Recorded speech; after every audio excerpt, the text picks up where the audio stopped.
What's up, ladies and gentlemen of YouTube? Boogie2988 coming at you live once again through the power of the internet. And today I want to talk to you about the pre-order sales for Battlefield 5 and why they're so anemic. Now, you've probably already heard about this if you follow pretty much any YouTube gaming channel or any gaming news website or even read Reddit. A lot of people are talking about this, the fact that Battlefield 5's pre-orders are way lower than Black Ops 4 and Red Dead Redemption's. And I still celebrate anytime anybody doesn't have pre-orders. I wish nobody pre-ordered anymore. If you told me Red Dead Redemption had 0 pre-orders, I would be so happy about that, because even though I know that game is going to be good, even though I trust Rockstar explicitly, I still wish people would wait for the reviews. I still wish people would wait to see if the game is good before they bought anything.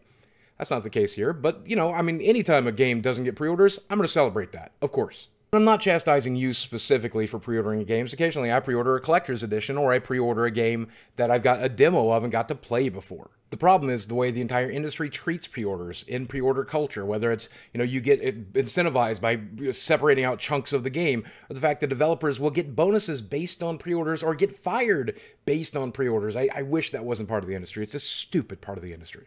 And look, there are plenty of reasons that Battlefield 5 is not pre-ordering well. Probably the biggest two of which are the two games we've already mentioned. Red Dead Redemption 2 comes out a week after Battlefield 5, and Call of Duty Black Ops 4 comes out the week before. And there's a lot of people who will choose either Call of Duty or Battlefield because they like shooters.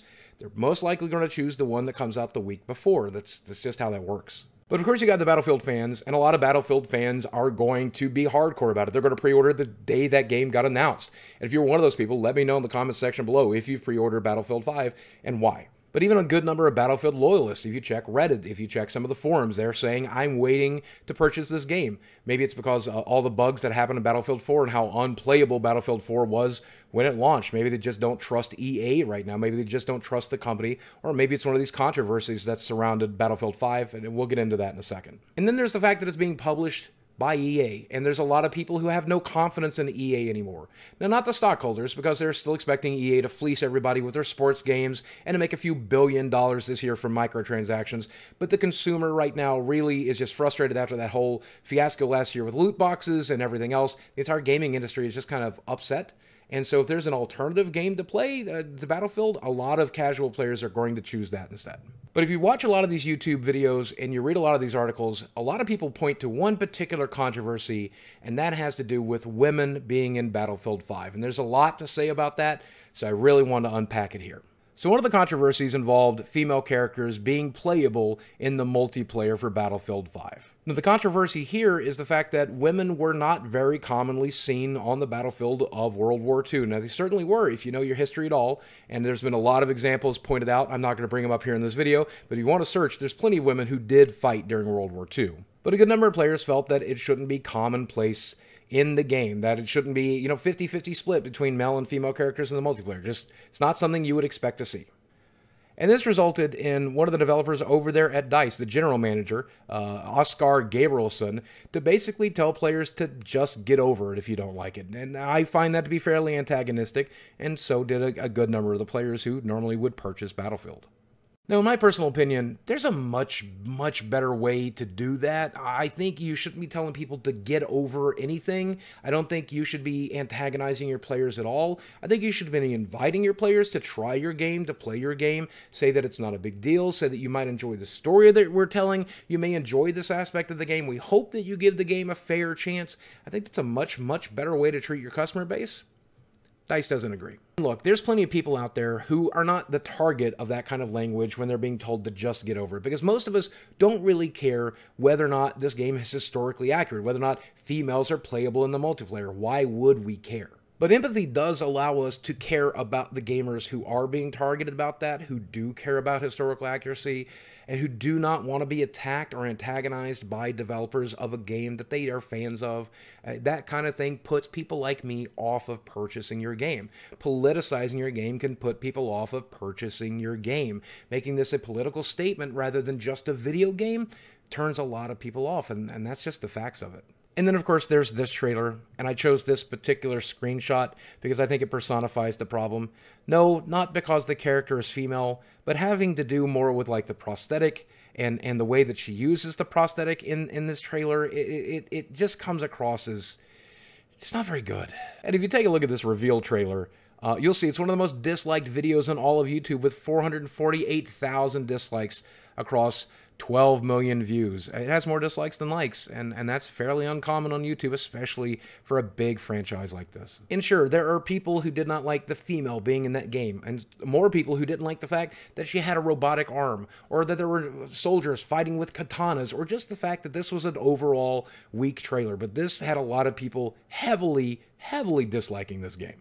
But this trailer basically confirmed what a lot of people were afraid of, that they were throwing historical accuracy of World War II completely out of the window in favor of telling a narrative. And there's nothing wrong with telling a narrative in your video game. I play video games for their narrative. God of War, Horizon Zero Dawn, Tomb Raider. I have no problem with a female lead either. That's why I play video games. The reason I will not pick up Black Ops 4 is because it doesn't have a single-player narrative, and I'm not interested in playing the game otherwise. But I do think the choice to politicize your narrative, to use it to push your politics, and then criticize the players who don't agree with your politics in a nation that's split about 50-50, that's a pretty big mistake. And as the story got told and retold on YouTube and by the media, it got more and more politicized to the point that EA eventually started playing into that. The media ignored the fact that there were plenty of players who were worried about historical accuracy, instead saying that they just didn't understand history and that fact that there were women fighting in World War II. But here's the thing.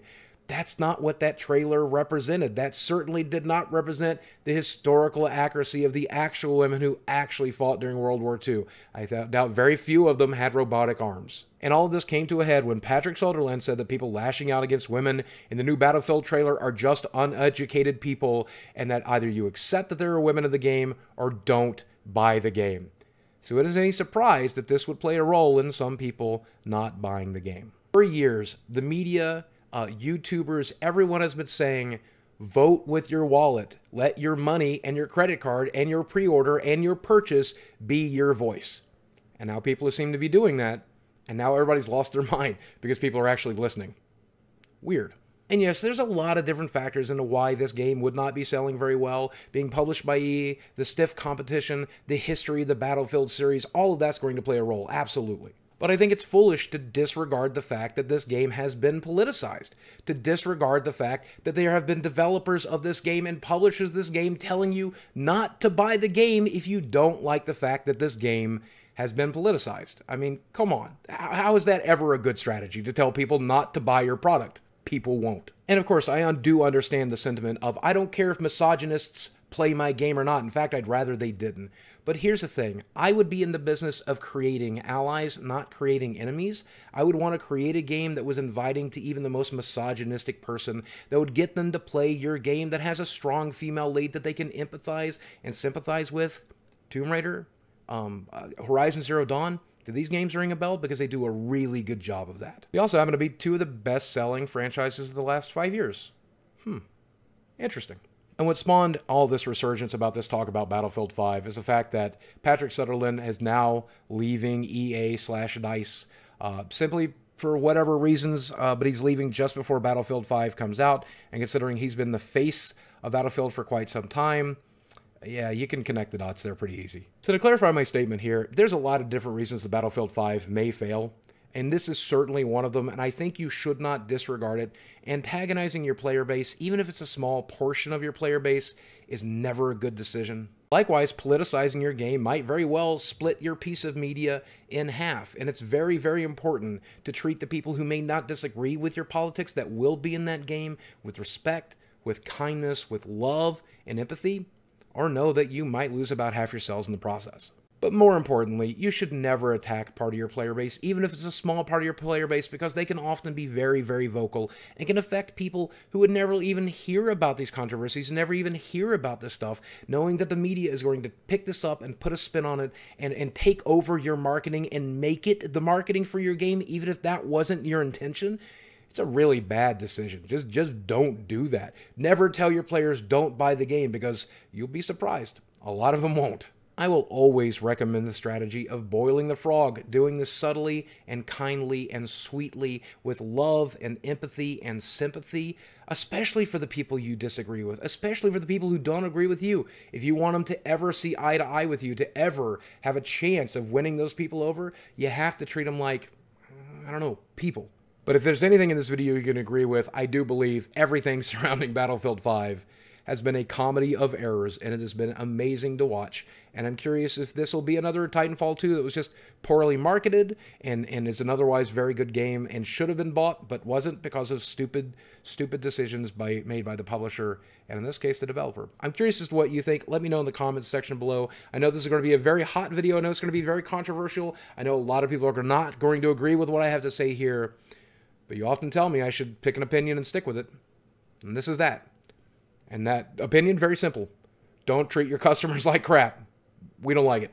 But that's one man's opinion. I know I could be wrong, and I know you'll let me know in the comments section below. While you're down there, don't forget to like or dislike this video if you choose. Hit subscribe if you want to see more videos like this. Hit that notification bell if you want to see these videos as soon as they're live, and know that you'll be helping me out in the process.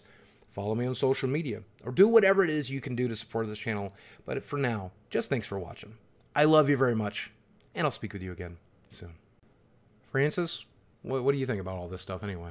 I don't even understand why anybody would pre-order anything anyway anymore, okay? You don't even know if the game's going to be good, okay? I mean, I used to pre-order back when I had to stand in line at GameStop because you might run out of copies, okay? But now you can't run out of digital copies. Go, I'm going to pre-order so I can get the extra skin for my gun. Who gives a crap, okay? Wait to see if the game is good. Wait to see if the game is good. I mean, for God's sakes.